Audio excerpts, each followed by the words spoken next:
કે આ ભગવાન છે એ મારા છે ને હું એનો છું. એટલે પછી કીધું કે ભણો અમને શંકર શું થાય, અમને તો તમારા વિશે એવી દ્રઢતા છે કે તમે ભગવાન છો ને અમે તમારા છે ને તમે અમારા છો. વચમાં કોઈ આવે તો કે સુરવીર હતા ને દરબાર ખાચરો બધા એકા ભાડું રાખતા ભેગા એ સમયની અંદર 300 વર્ષ પહેલા ત્યાં ભાડું દેખાડે કે એ બાપ નહીં થાય તમારો, એથી આગો રહી જાય. એ કોઈ એમ કહે કે આ ભગવાન નથી એને મૂકી દે, અહીંયા એ સહન ન થાય. એટલે તમારા ને તમ અમારા, અમને બીજી કાંઈ ખબર નથી. તો મારે આવો જો દ્રઢપણાનો આશરો હોય ને તોય છેલ્લે કે એ કામ આવી જાય છે. કાં છેલ્લે સંતનો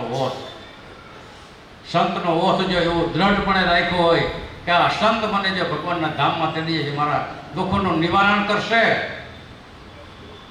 તો જરૂર હું ભગવાનના ધામને પામી જઈશ. એટલા માટે આ 8માંથી એક પણ હશે દ્રઢપણે તો મારે કે જીવાત્માનું કલ્યાણ થઈ જશે.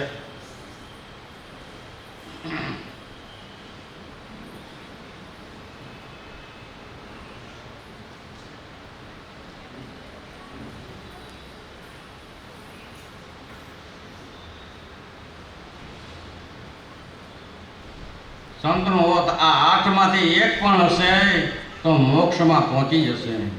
રોગ, અકર્મીપણું, સંશય, પ્રમાદ, આળસ, રાગ, ભ્રાંતિ ભાવ, અસ્થિર લક્ષ્ય, અનવશિષ્ટતાપણું, ઉદ્વેગ, નવરાશ ન હોવી, આવા ચિત્તના વિક્ષેપોને દાબીને ભગવાનમાં એકાગ્રતા કરવી.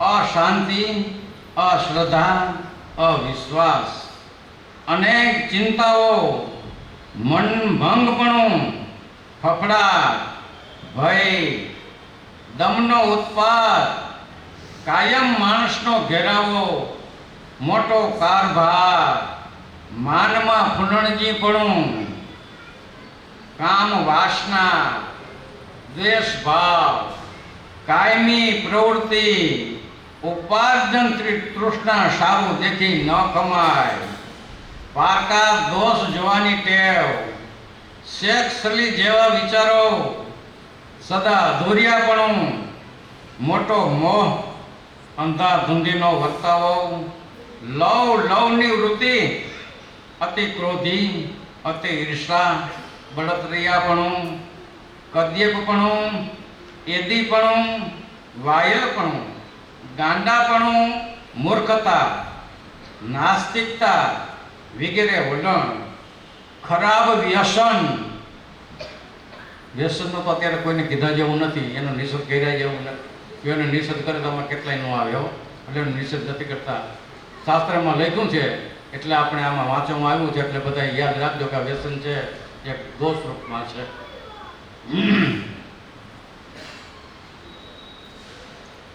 અનિતિ પરાયણ, શેખ યશ આરામમાં પડ્યું રહેવાપણું, સ્વાર્થીપણું, ખરાબ ઉપદેશ, ખરાબ સંગ, ખરાબ દેશ, ખરાબ કાળ, ખરાબ ક્રિયા, ખરાબ મંત્ર, ખરાબ ધ્યાન, મલિન દીક્ષા, હિંસા, દ્રોહ વગેરે પાપ, ખોટાઈ, ડગલે ને પગલે ચોરપણું, કેવળ દેહાત્મ બુદ્ધિ, મિથ્યા ડાપણ, કૃતર્ક, આરોપી સ્વભાવ, અડબંગાઈ, આડોળાઈ, કાશિયાણીપણું, અતિ ઊંઘણસીપણું, અચખાઈપણું, અચકલાઈપણું અને ઝેરી વૃત્તિઓ.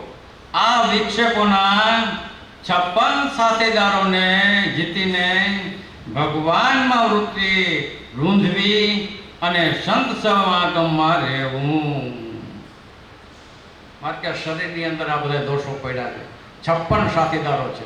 કેટલા છે? 56 સાથીદારો છે. એકને જીતો કે બીજું જીતો તો ત્રીજું, એક પછી એક નીકળા જ કરે, કેટલાકને જીતવા. પણ જો ભગવાનને સત્પુરુષનો આશરો છે તો જરૂર જીતવાના છે.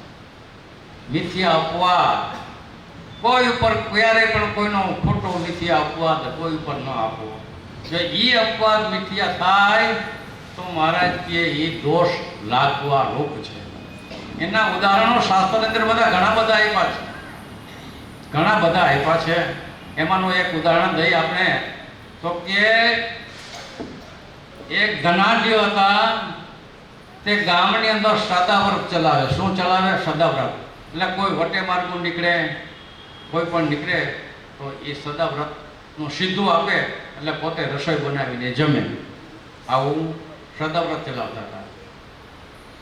હવે એમાં એક વખત એવું બન્યું કે 4 બ્રહ્મદેવો એક ગામથી બીજે ગામ જતા હતા.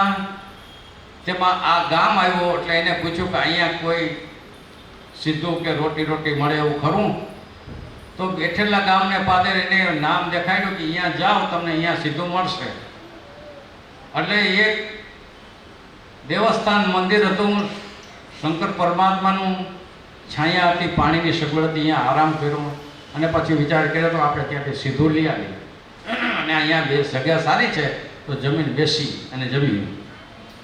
હવે ઘી, ગોળ ને લોટ બધું સીધું પાછું લઈ અને આવે છે.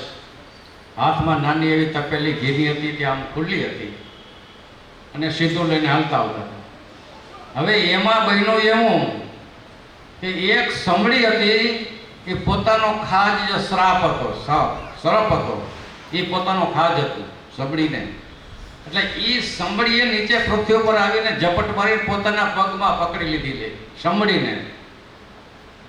એ પોતાનું ખાજ લઈને જાતી હતી અને સરપ હતો એ બેશુદ્ધ હતો, એટલા એના મોઢામાંથી ઝેરના ટીપા પડતા હતા. એના મોઢામાંથી ઝેરના ટીપા પડતા હતા. હવે એ ઝેર એ તપેલીમાં પડ્યું, ઘીની તપેલીમાં. હવે આ ઘીને તપેલીમાં ઝેર પડ્યું એટલે ઘી થઈ ગયું ઝેર. હવે કોઈને ખબર નહીં, બ્રહ્મદેવને ખબર નહીં, કે સીધું દેવવાળાને ખબર નહીં, કે જેને સદાવ્રત બંધાવ્યું એને ખબર નહીં, કોઈને ખબર નહીં. એટલે ઘરે જઈ, વાં જઈ, મંદિરે જઈ, નાહી ધોઈને પોતાની રીત પ્રમાણે ક્રિયા કરી, રસોઈ બનાવી અને જયમાં એટલે જે ઝેરનો પ્રભાવ દેખાડ્યો એટલે પોતાની પ્રાણ વયા ગયા ચારે બ્રાહ્મણોના. એટલે ગામમાં હાહાકાર થઈ ગયો કે શું થયું? તો કે આ સીધું અહીંથી લઈ ગયા હતા અને આ રાંધીને જયમાં છે અને એ ચારે મરી ગયા છે. એટલે હવે એની બ્રહ્મ હત્યા કોને માથે લગાડવી? આ ચિત્રગુપ્ત જે ઉપર બેઠા બેઠા આપણા બધાનું જે લખે છે ને, એને ચોપડે કેના માથે લખવી? 4 બ્રહ્મ હત્યા કોઈ માર્યો હોય તો એની માથે લખાય ને, પણ બધા નિર્દોષ તો કોની માથે લખવા?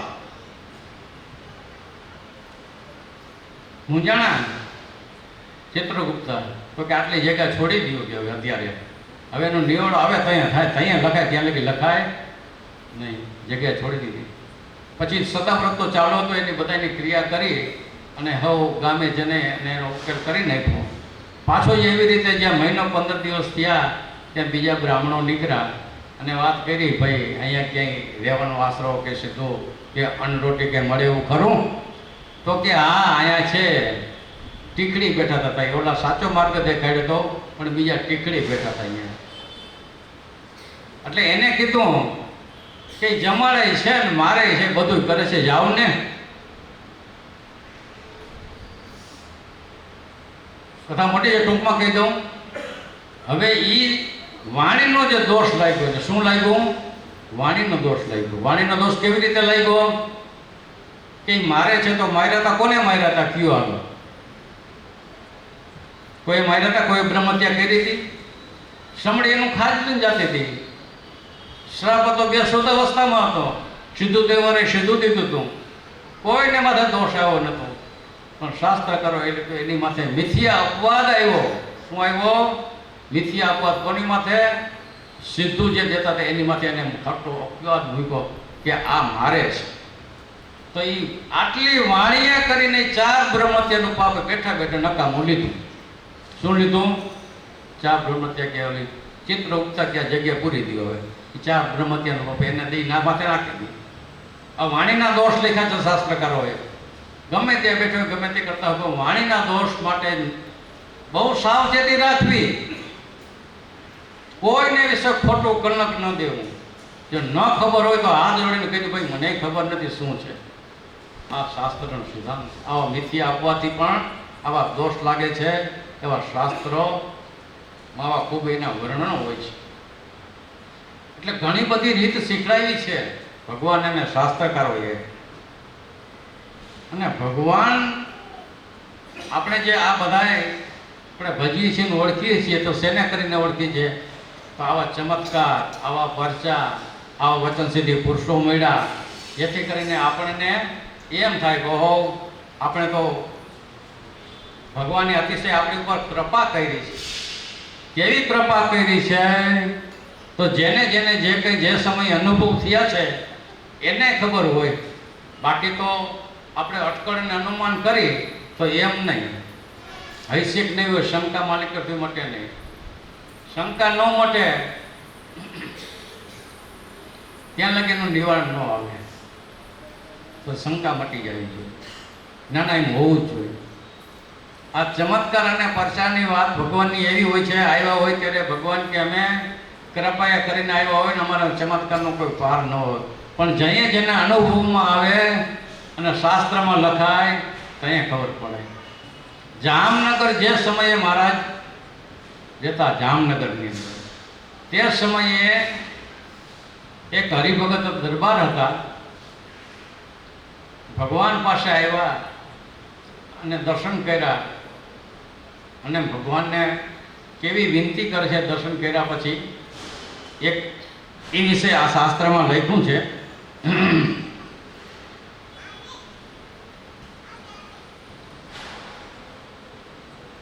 પરમ પૂજ્ય ભગવાન શ્રી મોટા શાસ્ત્રીજી મહારાજ, કારણ કે એ તો પછી પ્રસિદ્ધ થઈ અનાદિ શ્રી કૃષ્ણ શરૂઆતમાં એ જ રીતે કહેવાતા. શાસ્ત્રીજી મહારાજ આપને સાષ્ટાંગ દંડવત સહિત જય સ્વામિનારાયણ. હે દયાળુ, હે કરુણાનિધિ, પતિત પાવન, મોક્ષના દાતા શ્રી કૃષ્ણ વલ્ભાચાર્યજી મહારાજ, સ્વામિનારાયણ પ્રભુ તથા સંત મંડળ આદિકને અમારા સાષ્ટાંગ દંડવત સહિત જય સ્વામિનારાયણ વાંચજો.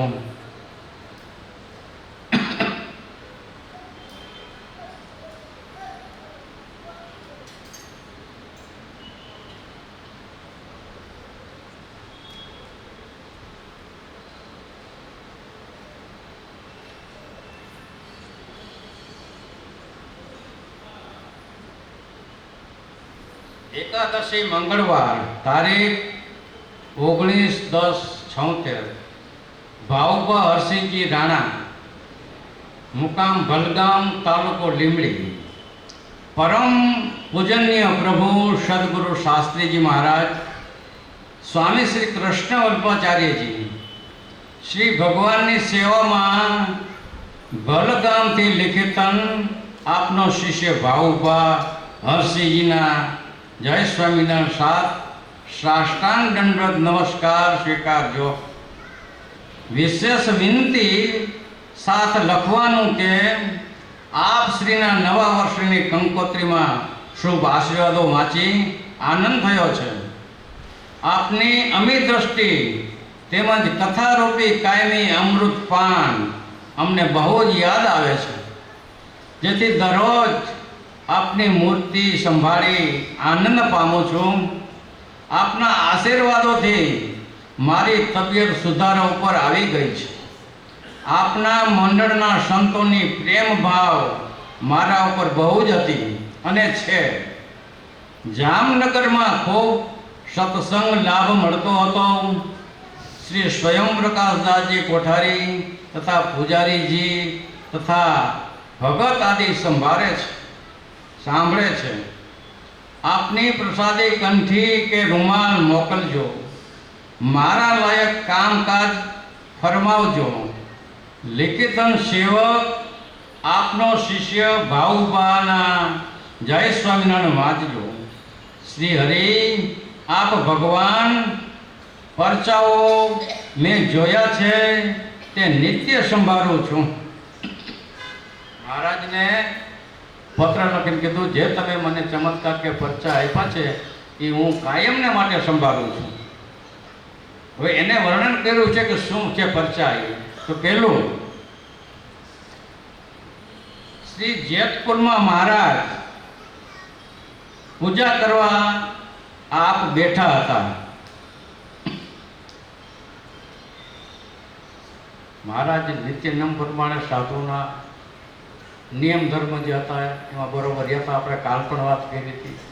એટલે આપણે જે રીતે બધા પૂજા પાઠ સવારમાં પાછળ કરતા હોય એ રીતે મહારાજ પૂજા કરવા બેઠા હતા.